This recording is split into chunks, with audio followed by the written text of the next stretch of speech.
I got started with a company called software.com that started making boring email servers, behind Hmm. the scenes applications for email. At one point, I believe 75% of the world's email ran on our software, including all the big telcos, AT&T, Verizon, all of the big ones all around the world. And Hmm. I was the 20th employee, and we grew to 2,000 employees. Wow. My stock options made me a millionaire. And I can say that freely right now without boasting because I ended up losing it all. Yeah. So, and so easy come, easy go, right? Yeah. Well, how did you lose it? How did you lose it all? So we Hmm. came back to Japan. I thought with all the money and the freedom, I would be happy, and I was miserable. And I began to do all kinds of risky, stupid things with the money and including investments and day trading. And then along came the 2008 financial crisis, Yes. Yeah. and I lost everything. And then some, went deep into debt trying to prop up a lifestyle that was unsustainable. And I wound up broke in debt with about 2 months worth of rent in the bank and staring at the ceiling with a young child in private school, a stay-at-home wife, and terrified. And that was 2009. How did you overcome that? I mean, there's a Okay. lot of guys that just can't. It ruins them.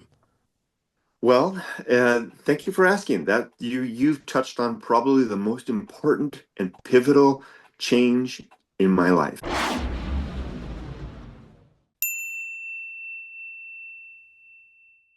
Hi, can Ernest and I ask you a favor? If you find our content helpful, please hit that subscribe and like button. It truly helps us grow and it makes Ernest happy. All right, today we're heading over to a country I've been waiting to do a talk on and a chat on. I met Kurt Bell. He's got a YouTube channel online, and Kurt lives in the amazing country of Japan. Kurt, thanks for being a guest on the podcast. My pleasure, Ray. Happy to be here and share what I can about life in Japan or retiring in Japan. Yeah, this is really going to be awesome because you and I were talking off camera. I used to live many years ago in Korea, South Mhm. Korea for a while, and really truly loved that experience. And I would love to go. I just had a stopover in Japan. I never really kind of ran around the streets and kind of got the feel of it, but I've always wanted to go there because I love, sushi and the food. That's the biggest thing. It's always the food, man, that gets me. But it's a beautiful country. There's a lot to do. The culture is beautiful. But let's start off, Kurt, Mm. by, it's interesting because I know it's a it's difficult from what I've heard for retirees. My viewers are a lot of my viewers are retirees, and many are interested in moving to Japan.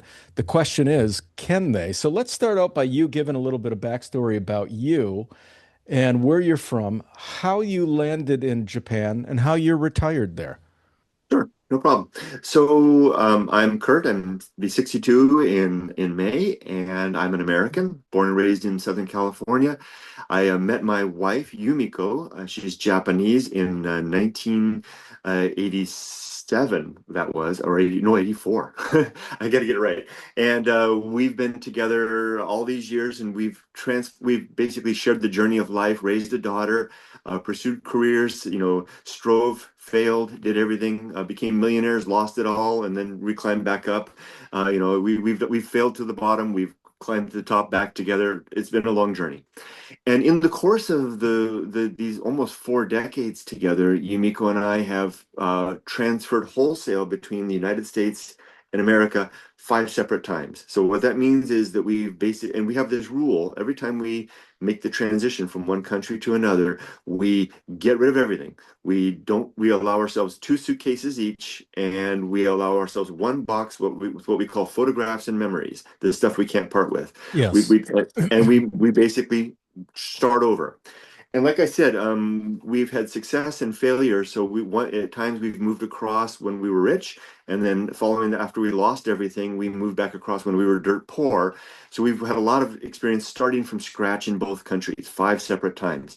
The last time we went back to the United States was in 2014, bringing our teenage daughter with us after raising her through her small years in Japan. So our daughter Emily was raised in Japan until she was 14. So she got the Japan side of herself completed up through middle school. And then when it was time for high school, we brought her over and made American out of her as my wife and I tried to recover from our financial loss that we'd had when we came, because Japan ruined us. And Okay. yeah, it wasn't just Japan. It was my folly mostly that ruined us. Sorry, my little dog is Yeah. sleeping here. Oh, what a cutie. So after we came back to him, we had one last shot. We had lost everything. We were in our fifth. We were just on the cusp of turning 50. My wife and I are both born in 1964. We had lost everything, and we realized we were living in Japan in the same community that I live in now. And we realized that there was a little chance that we could recover in Japan. Japan is not a country for second chances. You get one chance in Japan. It's one of the drawbacks of living here. Hmm. But America is the land of opportunity, so they say. And so we decided we'd roll the dice yet again. And for our fourth time, we went back to America, brought our daughter with us, and decided we're going to try to regain from our failure. And it worked. We were there for 11 years, and we recovered. We got back on our feet. We got our daughter through university. And we just last year in 2025, the three of us came back to Japan. Our daughter finished school in America. She's working in Tokyo now, and my wife and I retired. We bought this house, brought our dogs over with us, and here we are. So that's our story. Wow.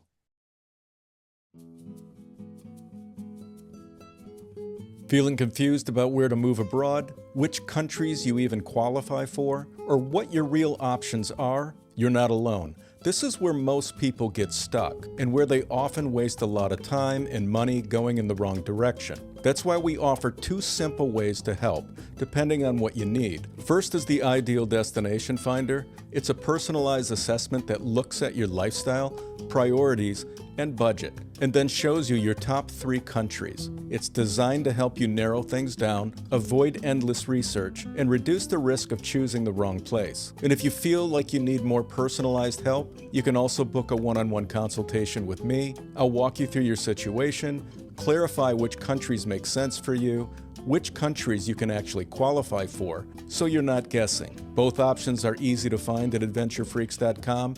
Just scroll down and you'll see the consultation with me to the right. Just click it and schedule your consultation. Over here to the left, you'll see the Ideal Destination Finder. Just click it to get started. Links are also in the description below, or you can scan the QR codes on the screen. Now let's get back to the video. That is, I've never heard a story that is pretty incredible. I got so many questions. I mean, the first thing is, you met your wife, she's Japanese. Did you meet her in Mm. America or did you meet her in Japan? Met her in America in Okay. university. The first week that she got there, she couldn't speak English. I couldn't speak Japanese, which I really later learned was the key to success in marriage. If the spouse can't, if the couple can't talk to one another. So, and we've been together ever since. Wow. Okay, so then you guys, after university, you found your way to Japan. What took you to Japan? Was she a national and she was born in Japan? Yeah, so her story is interesting. Sure, her family, the place that I'm broadcasting from right now, which you can see out the window. I'm looking out the window. You can see the river. That's Yoshida River right there. This is called Wow. the Valley of Tea, and Okay. here in Japan. And my wife's family are green tea farmers. And so her family has lived on the same plot of land for 400 years. And Wow. when she was a young girl growing up here, this is a small little village area, right on the edge of the city. And when she was growing up here, she realized that she could go to the grave and see that's where I'm going to be buried someday. And she realized there's got to be more to the world than this. So, despite all of her family thinking she was crazy, after high school, she got 2 jobs, she saved up money, and she came to America just to see the world. Yeah. and she met me. Now, Okay. so she when I realized that this was a woman that had basically extricated herself from a world that didn't embrace the wider world Yeah. to see the wider world, I realized that's the woman for me. And so Mm. that's how I met her, and because of her adventure streak. Okay. So you guys were going to college together. Yep. Okay. So then you graduated from college. How soon after that did you make it back to Japan? What took you to Immediate Japan? Oh, okay. it was her. I graduated from university. She graduated from junior college. She was there for 2 years, and she came back to Japan, and I said, I think I'll go with you. So I you and I were talking before. I wound up getting a job teaching English here in Japan, luckily in the same Hmm. prefecture. Hmm. Prefectures are like states here. So in Hmm. the same state, about an hour train ride from where I live now. And so I followed a girl. That's how I got here.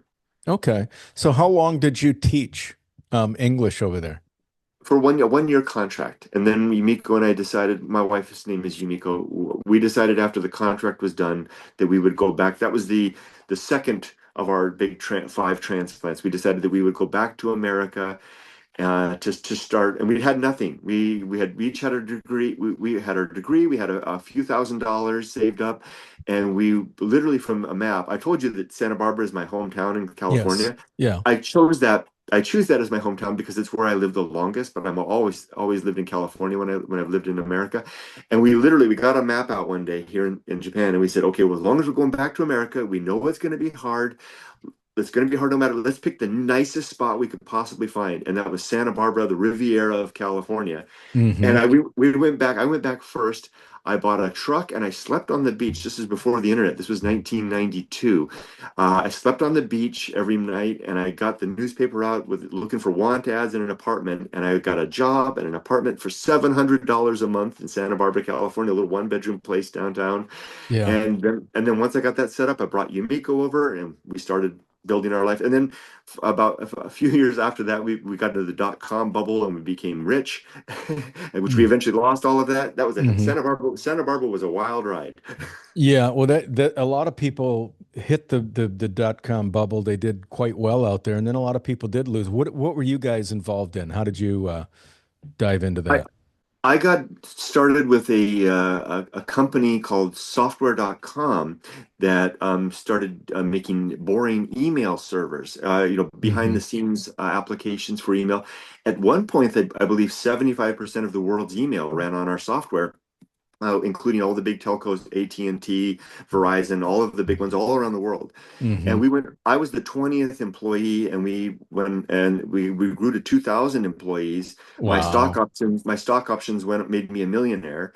And I can say that freely right now without boasting because I ended up losing it all. Yeah. So, and so easy come, easy go, right? Yeah. Well, how did you lose it? How did you lose it all? I came to Japan. So in 2000, our daughter was born. So that was 92 when we started in Santa Barbara. We bought a beautiful house and with a pool, and we had everything, and we were bored with our success, right? I mean, it's interesting how I've discovered so many times that the trappings of what appear to be success are so empty unless you've filled up whatever it is inside you that was lacking in the first place, right? Yeah. So having wealth and a beautiful home on the coast and everything like that was empty. So we decided we'd take our big riches and we'd come back to Japan and set ourselves up here, which is what we did. So in 2003, it took us 3 years to execute that plan. We came back to Japan in 2003 with all the money in the world, and I was miserable. Now, my wife, through all of this stuff, she is like a rock because her values are such that what gives her peace and happiness in life isn't related to anything external trappings. It's all related to whether she has a settled sense of being a good human being and whether she's doing good in the world, right? And she always is. So she's always Yeah. been at peace. So I'm always been the one that's been up and down. So we Hmm. came back to Japan. I thought with all the money and the freedom, I would be happy, and I was miserable. And I began to do all kinds of risky, stupid things with the money and including investments and day trading. And then along came the 2008 financial crisis, Yes. Yeah. and I lost everything. And then some, went deep into debt trying to prop up a lifestyle that was unsustainable, and I wound up broke in debt with about 2 months worth of rent in the bank and staring at the ceiling with a young child in private school, a stay-at-home wife, and terrified. And that was 2009. 2009. Yep. Wow. That yeah, I mean, I can feel that already. I just feel the weight of that. So how did you we're not I haven't gotten into any of this stuff yet because your story is so fascinating. We're going to get for the viewers, we're going to get into the visa requirements and the rents and Hmm. how to get to Japan for you guys. But I mean, Sure. how did you before we do that, Kurt, I mean, how did you overcome that? I mean, there's a Okay. lot of guys that just can't. It ruins them. Well, thank you for asking that. You've touched on probably the most important and pivotal change in my life, the moment that happened. And I remember that night very distinctly, looking up at the ceiling after having so much, seeming outward success, ruined everything, seemingly brought my family to ruin and then living in a place where there were no options to me, right? I mean, I couldn't go back to IT living here, right? So what I did was the next day I got on the computer and I printed up a little flyer looking for a job, and I borrowed my wife's mother's old bicycle and I drove all around to every English language school that I could find on a rainy day. And I opened the door and unsolicited I said, I'm looking for a job. And I went to every one of them. It was a very humbling experience until finally I got a job teaching kindergarten students English, which, if you've done English teaching before, that is the hardest one of Yeah. all. Head, shoulders, knees, and toes, knees Yeah. and toes. After just a year before I was a millionaire, right? Anyway, one thing led to another because I think it was because I took it seriously, and eventually I was offered a really good job at a private school here in town as a full-time teacher in the school with all the benefits and everything. That allowed me to recover my footing. But I Yes. realized I realized at that point that took me to about the mid 45. I was about 45 or 47 about then. I realized at that point that I was not going to be able to retire. That with the position I'd found myself in, I was going to get my daughter through college if I was lucky, and then I was going to be working until the end of my days. That if I wanted to retire, I would have to go back to America and get myself back in the technology game and really work like a son of a gun to do Yeah. that. And so what happened, that fast forward a little bit to 2000, about 2013, I began soliciting jobs back in the United States. And I even went back and would interview, and I was basically laughed at. I was told by people, your skills are 10 years out of date. You're older, you're fully qualified, until I found one person who said, Kurt, you're not qualified to work in technology anymore. But it said, if you go back to Japan and you get the following certifications, come see me and we'll talk. I came back Hmm. to Japan, I got the certifications, I flew back to America, and I got the job. Wow. 11 years later, I was able to retire. Okay. So you stayed in America for 11 more years. Yep, worked like You a son of a gun. you built up some kind of a retirement for you. Exactly. And then after that 11 years, how soon after that 11 years did you pack up? And were you renting or did you buy another house when you went back? No, we were renting. You're We were renting. Okay. staying, yeah, in Southern California, with in Orange County, no less. So our rents Okay. were somewhere between $3,000 and $4,000 a month for rental. It was a killer. Yeah. Yeah. Okay. So then soon as you retired, did you say how soon did you shoot back to Japan? Immediately, I retired on December 6th, 2024, and I flew back to Japan on December 16th that same month. Okay. We sent my wife and daughter went in ahead in May, and my wife found us a temporary apartment to live in where we could search for a house. And our daughter started her new life up in Tokyo. She's got a job and she's living her own life now. And so I stayed behind for 6 months because the dogs weren't ready to go. It turns out shipping dogs to Japan is a big deal. I Yeah. had to wait for the dogs' visas, excuse me, visas to clear before I could bring them over. Yeah. Wow. Okay, so then you moved back what in 2024? In 2020, December 2024, yeah. But I tell Okay. everybody I started my new life in Japan in 2025, yeah. Okay, 2025. And then you said you purchased a house. We bought this place Okay, get this. So we had been searching for a house. I'm a real spreadsheet guy for 2 years in America. We had we had a whole list of houses all lined up. We were going to get to Japan, and 2025 was going to be the year of finding a house. We had rented an apartment. Fortunately, it was a month-to-month lease. And because we didn't know if we'd find a house, we need to move out. So we had that, and we had this big spreadsheet. And the idea was I was going to arrive in December, and in January 2025, we would spend the whole year traveling around this area, finding a house, and then by 2026, we'd have a house done. 3 or 4 days after I arrived, the realtor that we hired said, "Hey guys," he called my wife up and he said, "Hey guys, I found a house just up the river from your dad's place that just came on the market. You want to go see it this evening?" So we got out, we finished dinner, we walked up the river, and the same river you can see behind the house right there. Yeah, yeah. And the realtor met us and he showed it to us. We walked back to the house, and by the time our apartment is 6 minutes down the river, we had decided to make a full price offer. We got back. We told the realtor we'll take it full price. Good thing we did. Someone else came in an hour later at an above price offer. But one thing Wow. that this is the first bit that your people interested in Japan might know. If your offer is a full price offer, and if the owner accepts that offer, even if an above price offer comes in later, they won't take it. It's kind of Interesting. an honor thing, right? Yeah. Yeah. So That's we okay. got the house. Okay. And you bought a house, and what city are you in? So we live in a city called it's a relatively unknown city outside Japan called Shizuoka. It's a little ooh in there. Okay. And it's very close to Mount Fuji. We have arguably the best view of Mount Fuji in Japan. It's a pretty Okay. large city for people in the United States. Think San Diego or maybe Hmm. even Boston. It's a big city, but Okay. in Japan, it's kind of a people think of Japan in Japan, they think of Shizuoka as the countryside. It's also very conservative. It's where Japanese product manufacturers like cookies and candies will try out their products here first because if it'll sell in Shizuoka, it'll sell anywhere.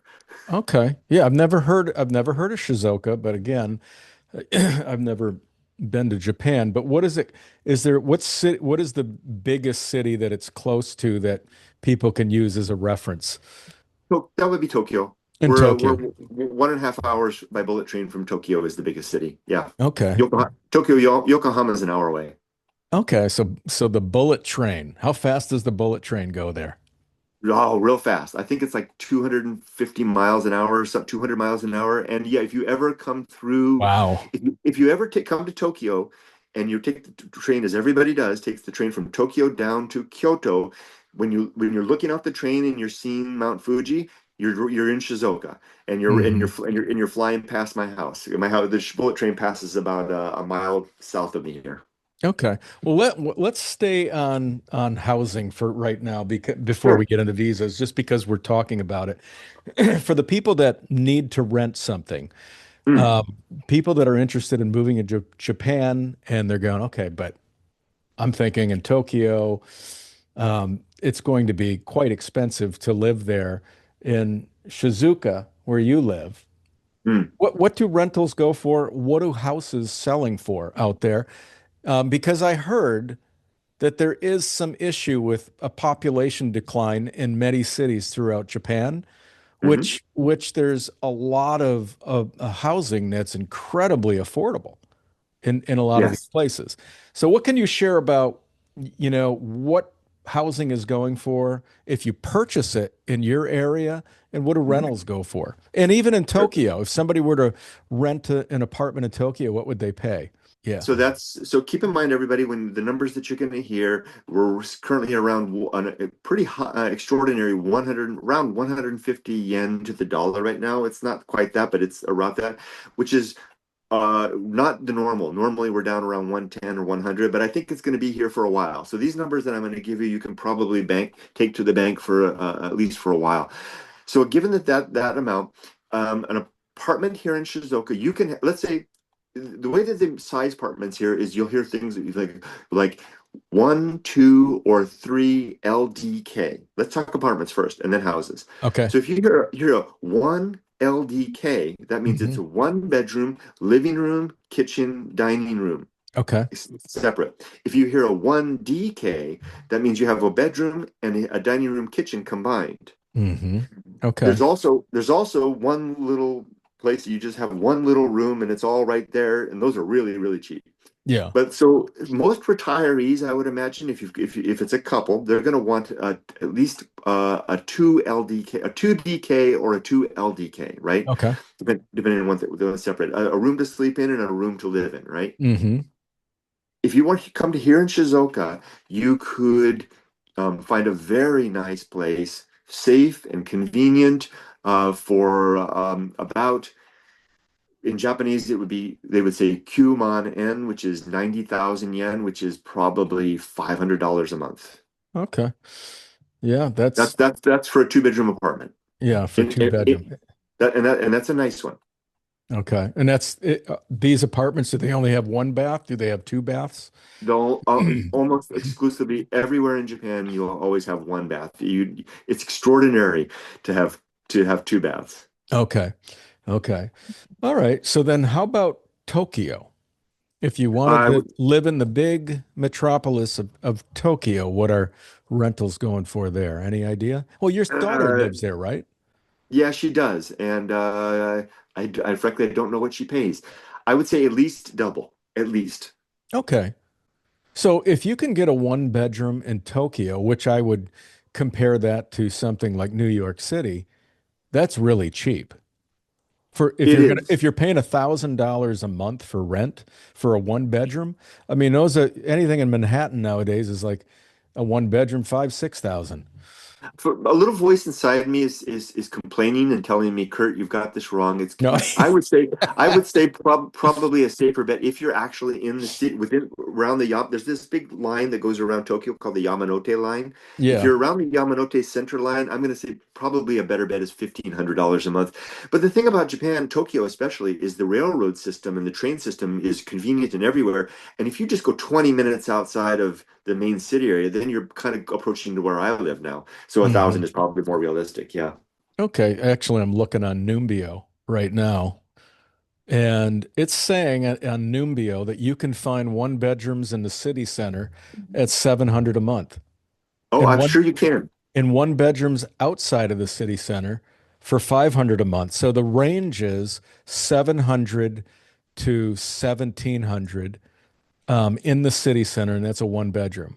A Oh, one but bed, I do want to add a caution that to that. Okay, because I'm thinking about your demographic. It's probably people our age, Ray, right? yeah, Probably people our age. Okay, there's a lot of dumps. And by dump, I don't mean in Japan, dump is a different thing. You're not going to find, you're not going to find yeah, really bad places that are dangerous with rats and stuff like that. yeah, But yeah, you are going to find really old buildings that are worn down and they have an old style Japanese squat toilet. yeah, yeah, You don't want that stuff, right? yeah, So those $700 downtown one bedroom apartments, you're going to be squatting in the toilet. It's going to be a toilet from 1972, right? yeah. Okay.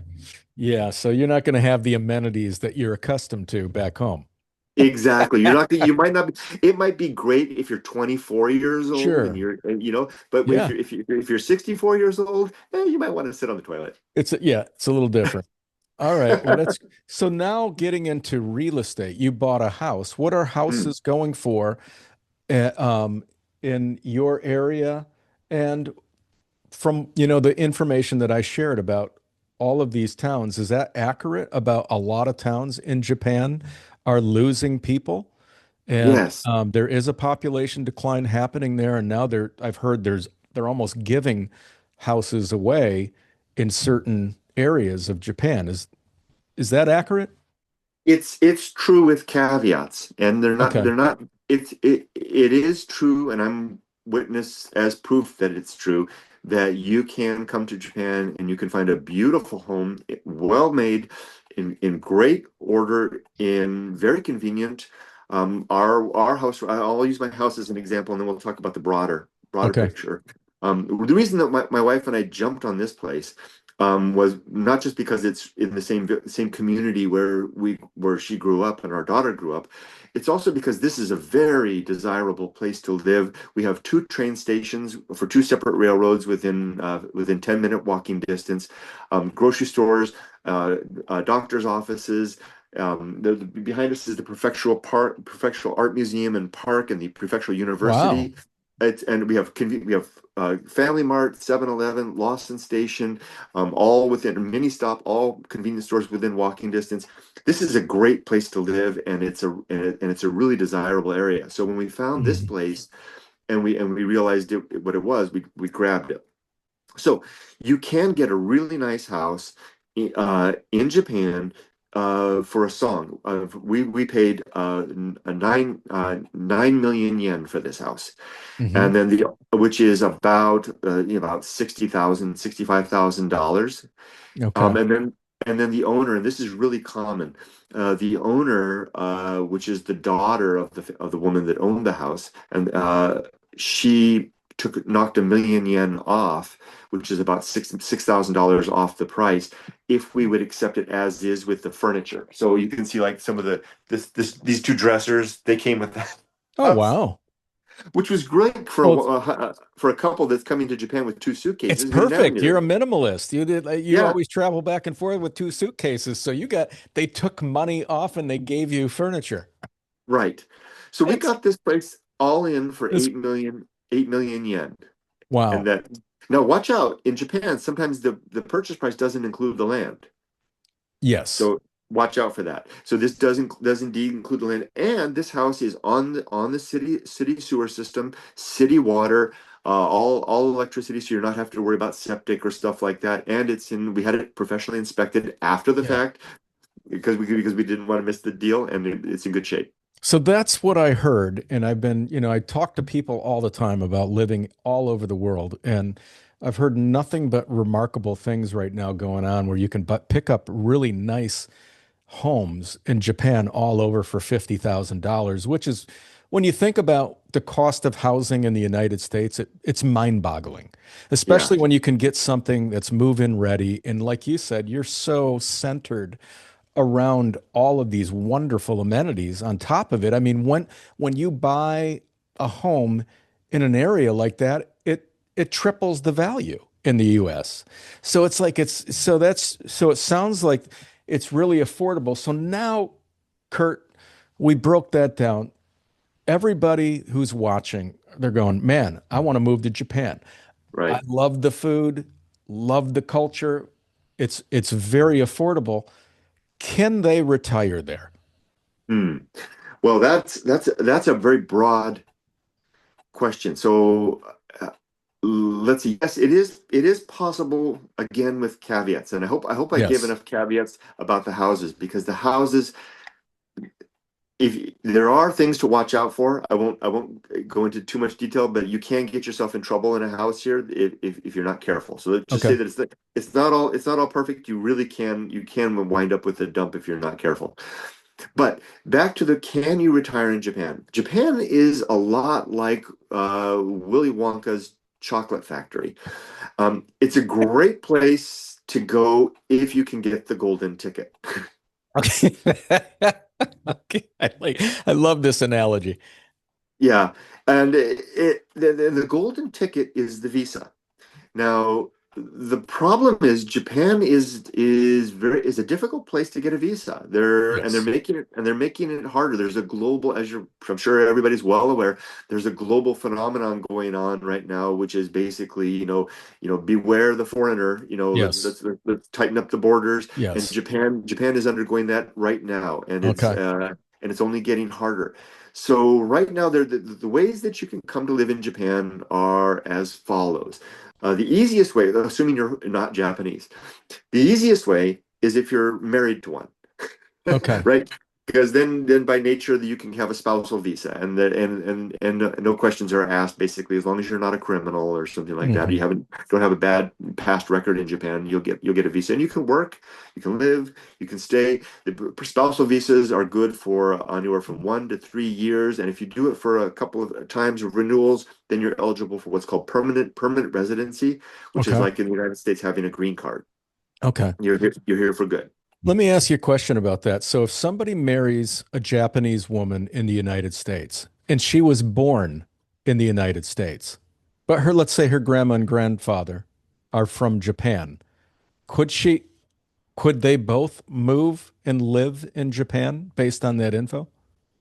Ooh, that's a tricky one. It's like Okay. the tricky puzzle box, right?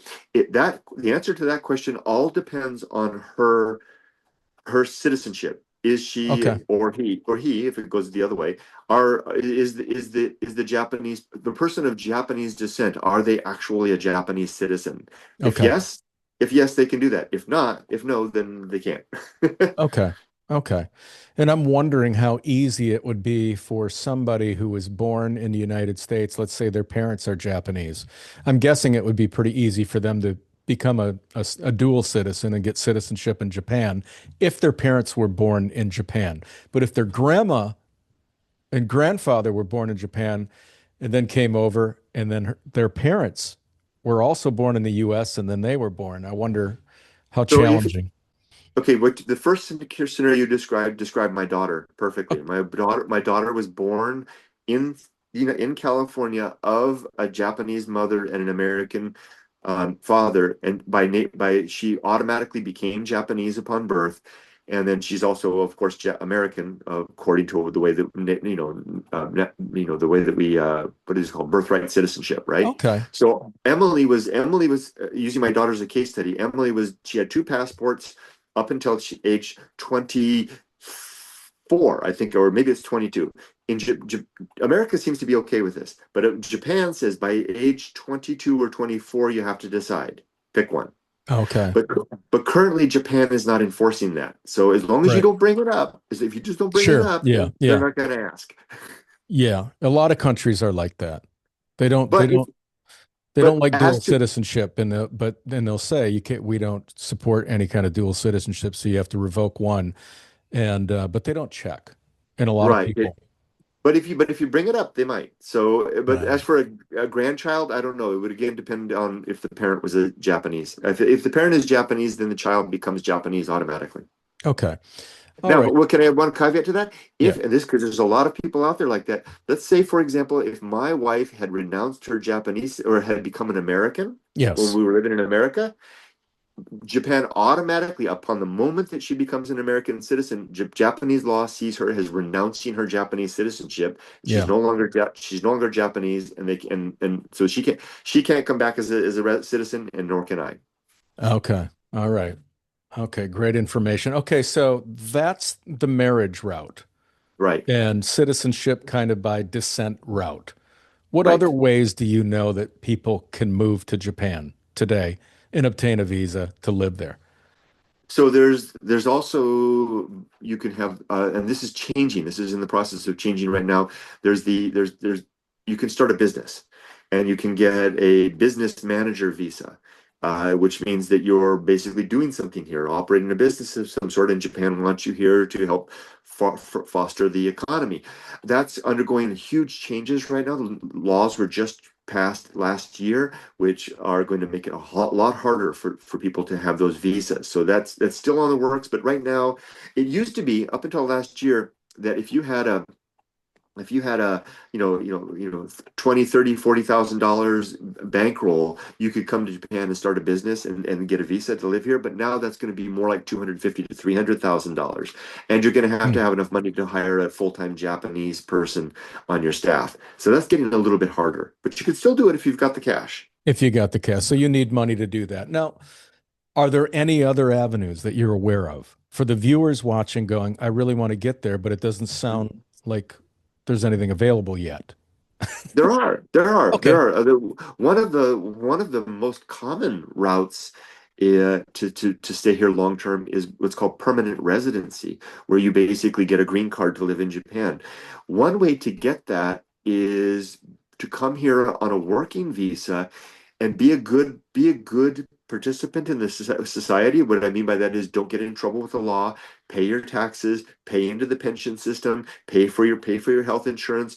Do that for 5, 6, 10 years, and Japan's going to say, "Hey, you've been here this long. You've been playing the game long enough. permanent residency. They call it PR. You can do Okay. that, but for someone at our age, you're looking at, 10, another 5 or 10 years of work to get there. Maybe not. So here's my question to that, because I know that there are some people actually in Vietnam. Vietnam doesn't have a retirement visa either. Hmm. And but there are retirees that live there, and what they're doing is they're finding work like you did. A lot of those clinics will hire native speakers from Canada, United States, and they're obtaining a work permit, but they're only working part-time. So it's kind of ideal because it keeps them busy as an older person. They're not working a full-time job. They kind of give back and help work with young people who are developing language skills and English. So it's kind of fun. And yet they get to stay and live in a country that they like. So can you do Depend. that in Japan? Can you get a Yes. part-time gig, get a work permit, work maybe 10, 15 hours, a week? And you know, Yes and no. okay. Yes and no. Yes, those jobs do exist, but no. Well, it's not a hard no. Japan has a list of jobs. They say, okay, what they're looking for is someone that can do something that a Japanese person can't do. So working at a bakery, selling baked goods isn't one of those jobs, right? Because they can just Yeah. hire a Japanese person to do it. And you have to have an extraordinary skill, a nuclear physicist, for example, Yeah. or you speak English, and you can. That's why everybody teaches English, right? Because that's the Yes. one thing that the Japanese can't do. So the easiest route is to be an English teacher. You can find some niche ways of doing it. A lot of people are doing this right now from Southeast Asian countries like Nepal and Singapore and not Singapore, Nepal, Sri Lanka, Myanmar, places like that. They're coming here, learning Japanese and getting a trade and then getting hired into it. That's another visa, but that is another route. You can do it, but you need to speak Japanese and have a skill. Right. But what you're saying, I know when I taught years ago in Korea, there were two places that paid really well. Mm, And it was Japan and it was South Korea. And I mm. ended up I ended up in South Korea. I really didn't have much of a preference. It didn't matter. I was negotiating with people um, through email back then. And Right. then eventually I solidified a position with um, someone through South Korea, and they paid for my flight. They gave me a Yeah. furnished apartment, picked me Yeah. up at the airport. I only had to work 20 hours a week, and They it handle paid handle me. all of your government paperwork. Yeah, took care of everything. I mean, it was Yep. easy, and but Japan was doing the same thing, and I'm guessing there's still both. I know there's a lot of English immersion going on in Japan and Korea still, so I'm wondering if that's one way that Yeah. retirees could Yeah. navigate the system, or sometimes if you're too old, they won't Yep. hire you. That's right. Ageism is a thing here, Age and they of don't hide they don't hide it. So after about a year of being retired here, I got a little bored, but I didn't think I was that guy. I always thought I was like the guy that would have plenty of things to do in retirement. I got a little restless, so I started looking around town to see if I could find some part-time work as an English teacher, just Okay. to kind of fill my time. Nobody wanted me.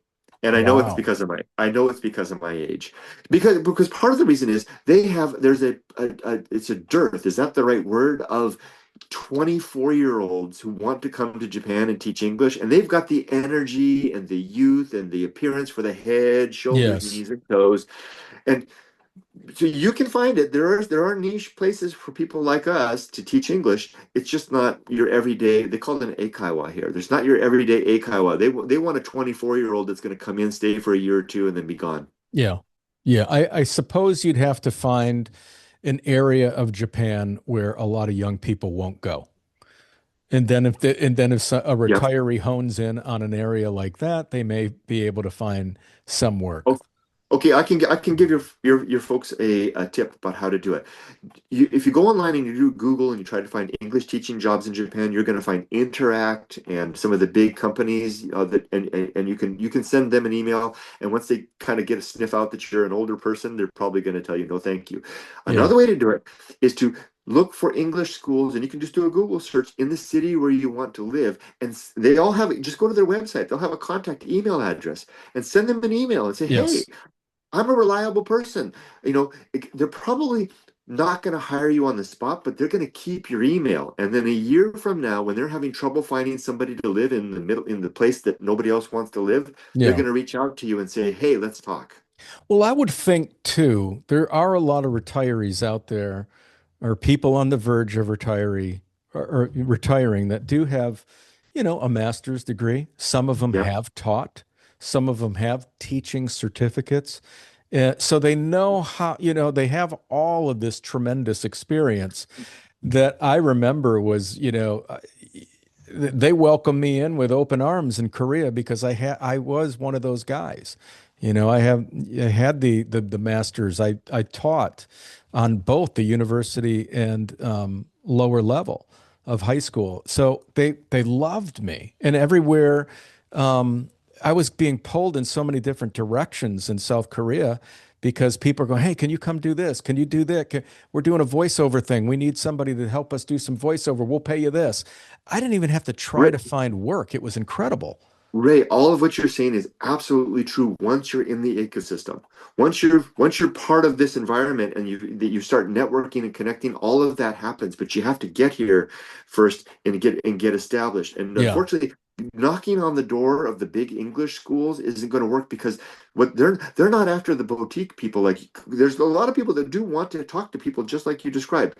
Yeah. Those big English schools are catering to families with young kids who they're sending to English to school or to who want to because they feel of an obligation and Yes. they're not looking for a 65-year-old retired No. engineer to No. teach their teenager English, right? No. They want But but somebody but that but looks like a Hollywood movie star, handsome, good, exactly. attractive, high energy, fun. and and who can be continue to smile after the fourth lesson in Right. the afternoon when Right. they're really tired.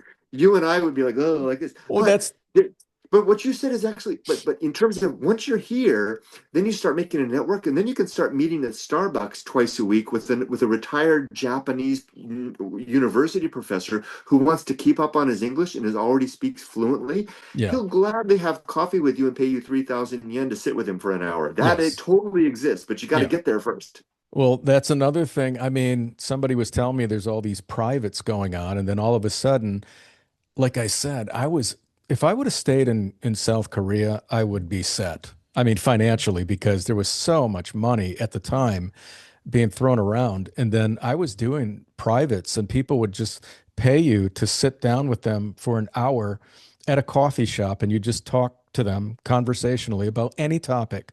And that you weren't teaching them anything. It was just a conversation, and they'd give you $50 for the hour. So there were guys that would build up where they had 20 people that they would see for privates, and they were getting $50 an hour just in their privates on the side.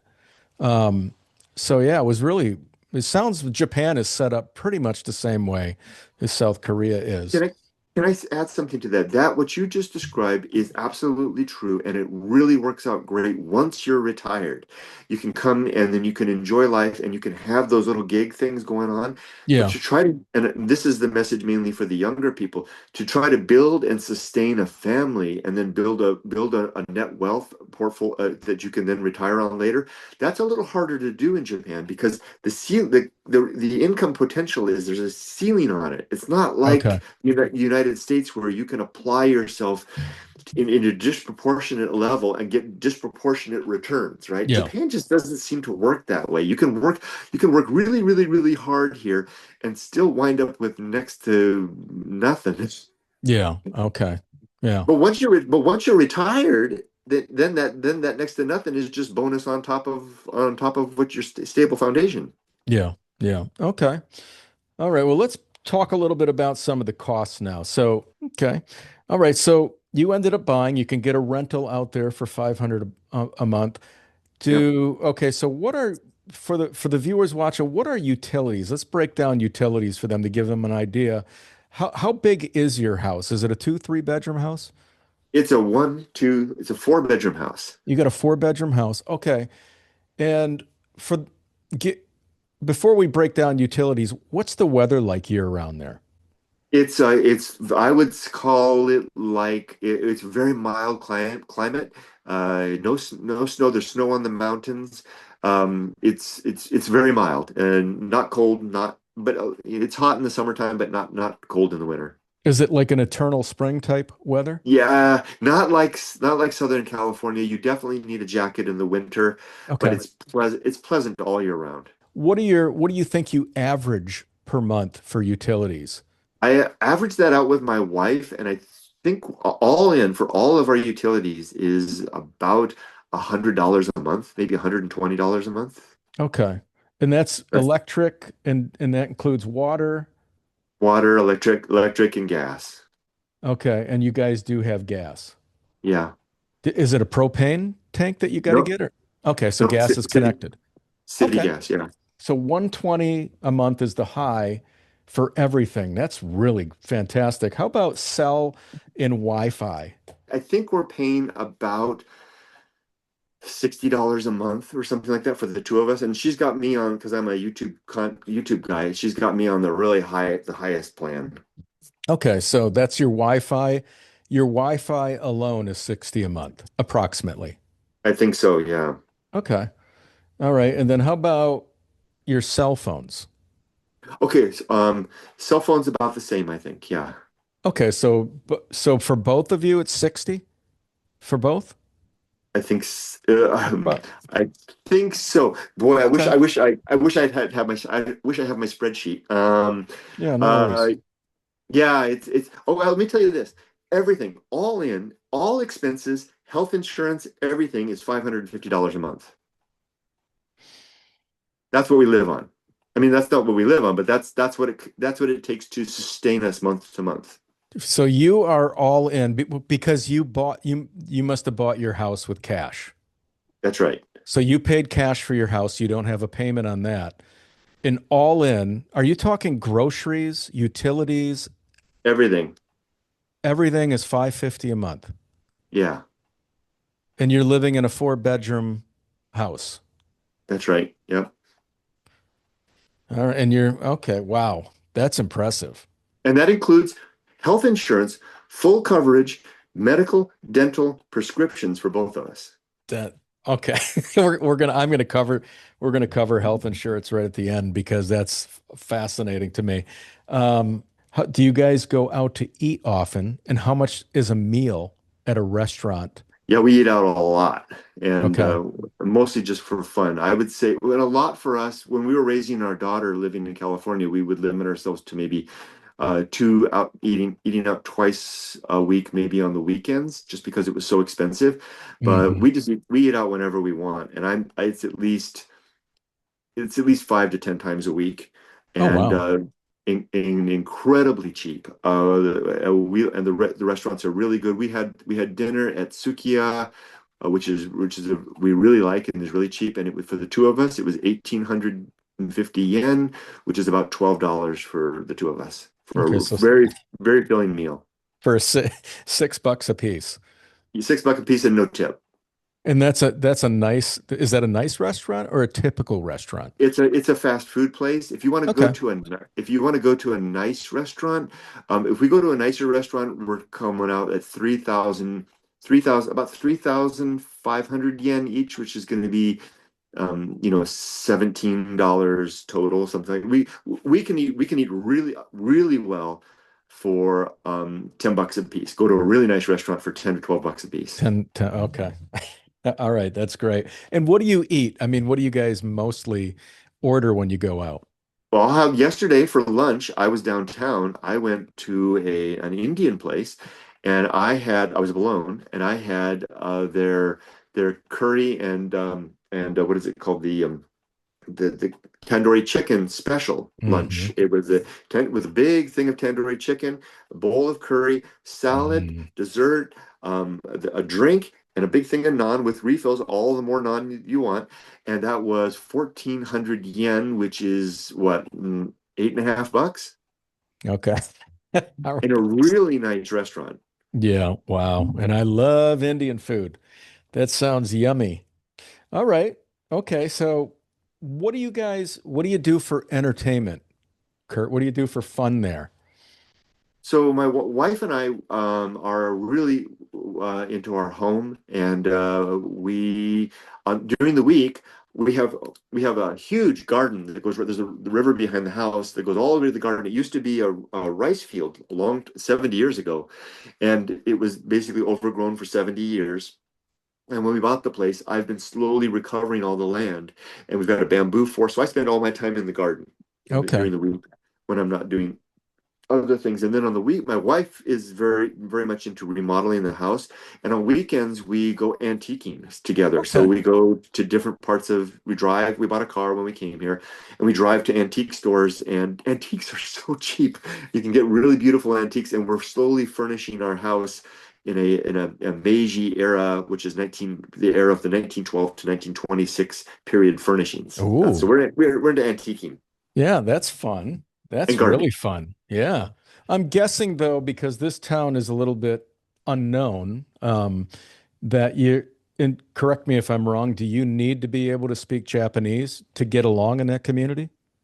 No, but as you can imagine, everybody watching will know it is really helps to be able to at least speak a little bit, but you can get by with just the basics. Yeah, that's true all over Japan. People are very accommodating and friendly as long as you approach the situation with humility Yeah. and caring and an awareness of the social element. You're not going to have any problems anywhere in Japan. So people throughout Japan speak pretty good English. You will be astonished at how many people actually can speak English. They will be so shy about it that they'll pretend like they can't, but then you suddenly discover that they're nearly fluent. Um, and Ah, and and you will be able to get by just with goodwill. Goodwill is a universal translator. And the main thing is don't bring check leave.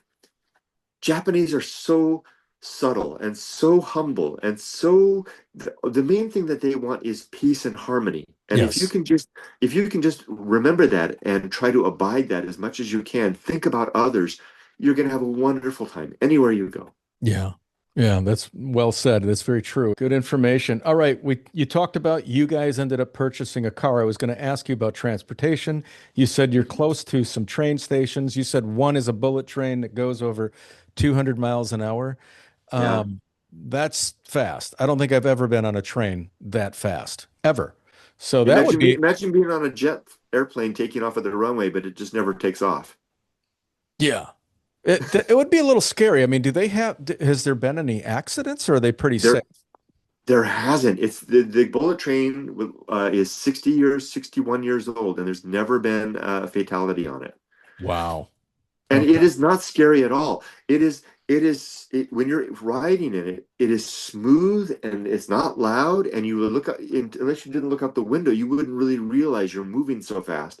It's really an incredible piece of engineering. Yeah. And you said it takes about an hour and a half on that train to get to Tokyo. That's right, from where So, we live. Yeah. so from where you live, how many miles would you say Oh, are you away from 200. Tokyo? I'd say maybe 200, 150, something like that. It's Okay. probably less than that. Probably less than that. Someone's probably going to tell me it's less, but something Okay. like that. Feels like Okay. 200, 150. Yeah. Okay. It All right. feels exactly like if you're familiar with California, it's exactly like going from Los Angeles to San Diego. hmm Now, if you take the bullet train to Tokyo to go see your daughter, how much is that train trip going to cost you? About 4,000 yen each way. So what, 20, 28, $30, something like that. Okay, so it's very affordable. And then how Yeah. about getting around locally? Can you do that in Shizuoka without a vehicle? Is it possible Very, to live very with? easily. It is. Okay. Yeah. The trains run the local one. There's two trains here. The local one runs every 5 minutes. There's a train coming through, and it's just a 10-minute walk to the station, and it goes right to downtown Shizuoka. And then the JR train, if you want to take that one, that will take you to the main station where the bullet train is. and there's buses everywhere. And buses here are not like buses, at least in LA. In LA, you don't want to ride on the buses. Yeah. But here everybody rides the buses. And if you have a bicycle, one of the things that's interesting, Ray, about Japan is that it's a country that largely doesn't have zoning. So what that means, but it has its drawbacks. That means that if you're not careful, you wind up living in a house next to a factory. But Okay. one of the benefits, though, is that every neighborhood has a convenience store, and then there's a drugstore, and then there's a clinic and a hospital, and it's all you can just on a bicycle, you can go everywhere Okay. or All just right. walk. So you can walk pretty much or get on a bike in your community. Yeah, and it's all interesting because it's an old community. All the little streets are little windy little things, and there's a Buddhist statue over here and a shrine over there, and some old woman planting flowers over there. It's not Mhm. like like in America, we have these big boulevards that go for miles and miles, and then there's residential here, and then business here, and industrial over there. It's all mixed in. All right. So, Kurt, the last thing that we always cover is healthcare. Yep, For the viewers watching, they're always concerned about healthcare, especially coming from the United States. It's so expensive. Um, what can you share about how somebody can access the healthcare in Japan, and what does it cost per month? sure. Um, Yes, so this is a really big one and a really important one. And one of the great benefits of choosing to live or retire in Japan. Japan started national health care in 1924. So they've been at this for over 100 years now.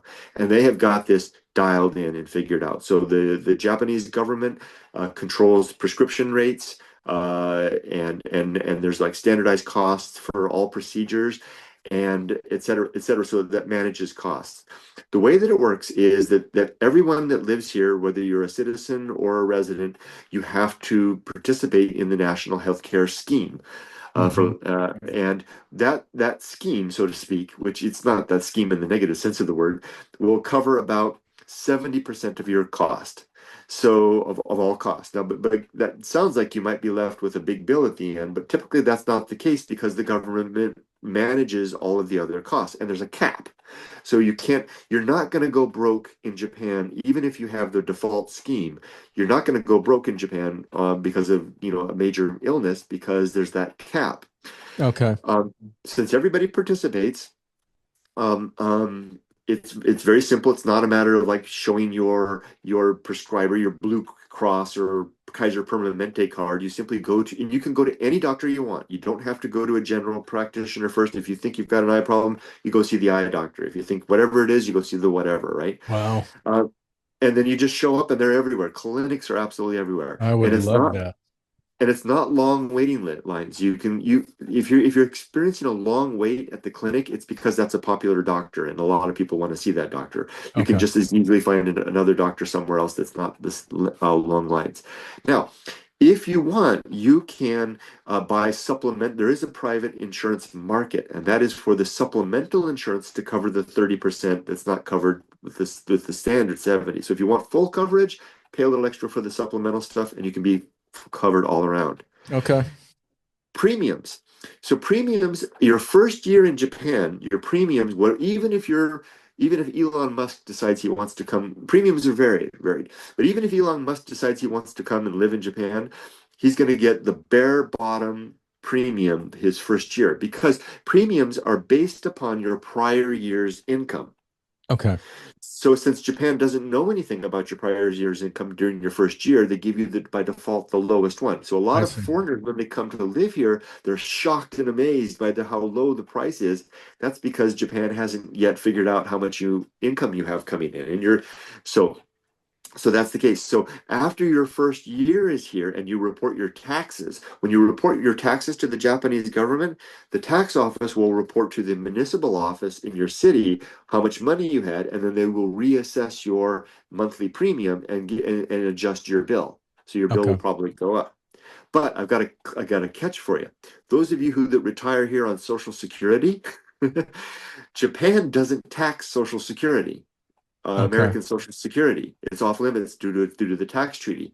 So they're not going to report your Social Security. If you're living solely on Social Security in Japan, that's not going to get reported to the local tax office, and that low first month is going to remain the low first month on an ongoing basis. What is that low first year that you'd pay? So my wife and I are currently paying that we're low first month right now, and I think we're paying for the two of us for everything. It's about $4,000, 4,000 yen a month, which I think is about $18 a month for everything for the two of us combined.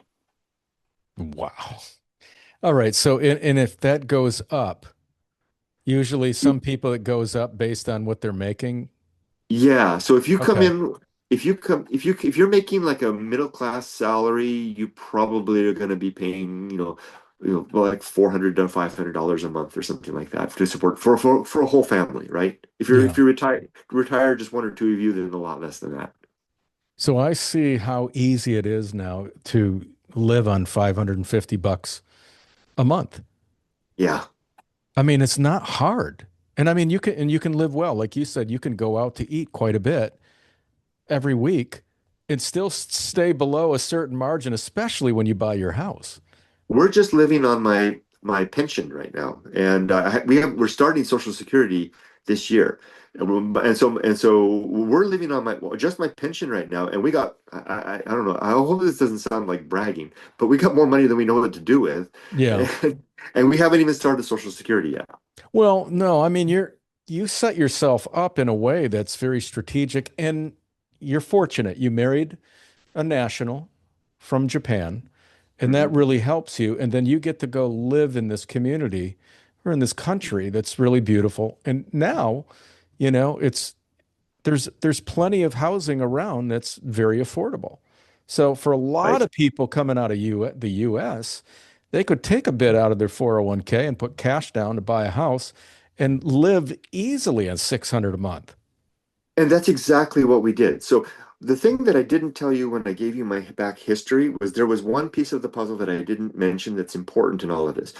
In the process of getting rich and then going broke and then trying to rebuild everything, the one thing that was the back of all of that was the fact that through my entire working career, I had paid into my 401k and IRAs and I never touched it.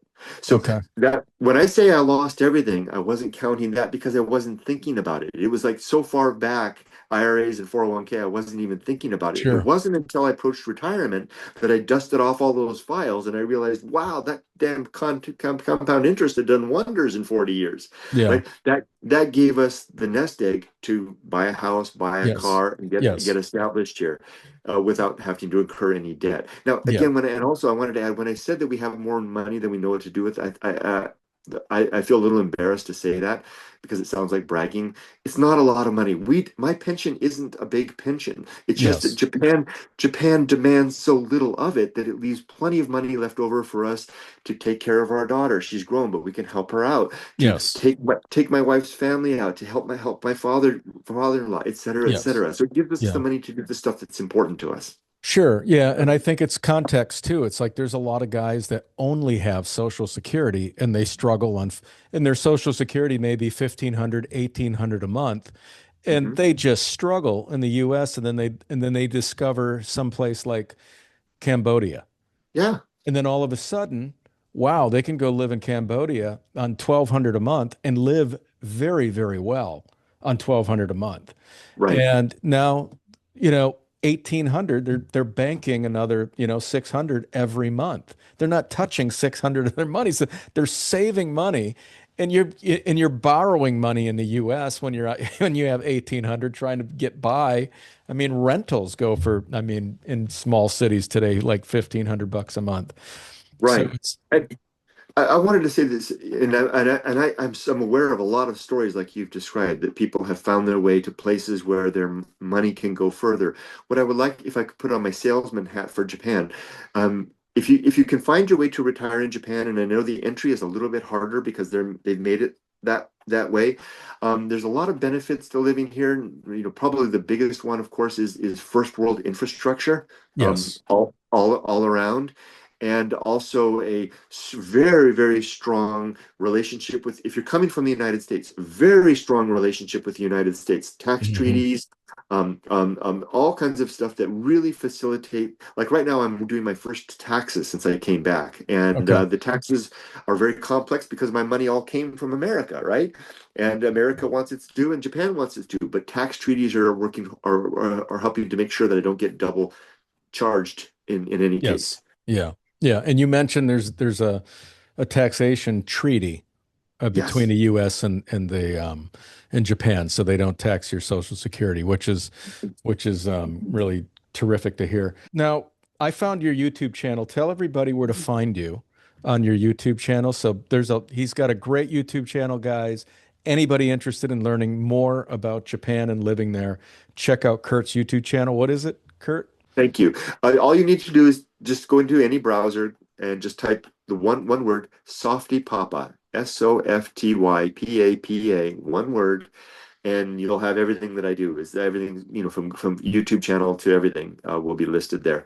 And I have a long catalog on YouTube. I've had a lot of different brands and faces and identities. Lately, you'll find videos in my garden, long 3, 4 hours of me just puttering around in the garden, carrying the camera around with me. Videos of my wife and I and my sister-in-law having our adventures antiquing, and a lot of live streams. Sometimes I'll just set the camera up on the balcony. Like as soon as we're done here, I'm going to set up that other camera. The rain is, and it's going to set it. It's going to let it run for the rest of the day, watching the rain in the river. And you let the people on YouTube watch that. Sometimes I will set the camera up right there, and I'll just let it run, and I'm just doing my stuff, reading books, whatever. And there's always, well, the idea is that I found myself in this place of peace, and Yeah. I want to share it and open it up for people. And people tell me like they're having a stressful day at work, and they'll just pop in to see how the wind is blowing through the bamboo. Yeah. Yeah. Yeah. Well, I love your story. You mentioned too that you put together, you compiled a bunch of data about Mm, your journey on retiring and moving towards retirement in Japan, and you created a book out of that yes. that could be helpful to people. Share a little bit Yes. about that. Sure. So it was a 3 year process to from the time that my wife and I decided we were going to return to Japan to retire to actually winding up being here. And when I started that process and started going through all the steps from visas to figuring out how to exit my career and how to ship my family and the dogs, 2 dogs to Japan, which is a big thing, to find and buy a house, to get set up with healthcare, how to convert from an American driver's license to a Japanese driver's license. I realized all of these steps, excuse me, I should take notes. So I started taking notes and I realized, hey, I got the start of a book here. So I compiled those notes into a book called Retiring in Japan, which is the basically the case study of my wife and I making that transition. Wow. If you go to my YouTube channel, I've got a little store in there. You can find it there. You can get the PDF version. You can also buy the hardbound edition or the softbound edition from Amazon. That is such a great idea. Because everything that you mentioned, everybody, how do you buy a house? How do you get onto the national healthcare system there? You know, How do you ship dogs? How do you ship dogs to how do you Japan? ship dogs overseas? How do you downsize? How do you become a minimalist and get rid of everything? And what's the process to that? Because all of these are challenging. All right, well, great. And they can find that on your YouTube channel or your website. Yeah, just go to the YouTube. I don't really have a website. Just Okay. go to the YouTube channel, and if you scroll all the way to the bottom, you'll see the Retiring in Japan video series. There's 5 seasons, and you can start at the first one. It's every single day and upload, and you can see me going from Yeah, but how to do oh they my buy gosh, that book? Can they buy it what through YouTube? The yeah, book? they can just go on YouTube and just right down from the homepage, you can see it. There's a whole bunch of stuff I One of the sell links. antiques. One of Okay. the links is for the book. But Kurt Bell, man, I just want to thank you so much. This has been fantastic. And I really, truly appreciate you taking the time out to share all this wonderful information about living and retiring in Japan. Thank you so much. This is really a real pleasure, Ray, and I want to be a voice of encouragement to the folks that are still in the process of retiring. It can be a journey, and to not just to retiring, but to retiring in the circumstance that you want. And I'm saying, go for it. You have spreadsheets. plans, look at things realistically, consult with your family and friends and others, watch videos like this and podcasts, and even reach out to people that have already done it. And I'm wishing you all the best to your viewers. All right. Well, you have a great rest of your day. I'm going to go to bed here shortly, and it's just been a pleasure, Kurt. You take care. Thank you, Ray. Take care.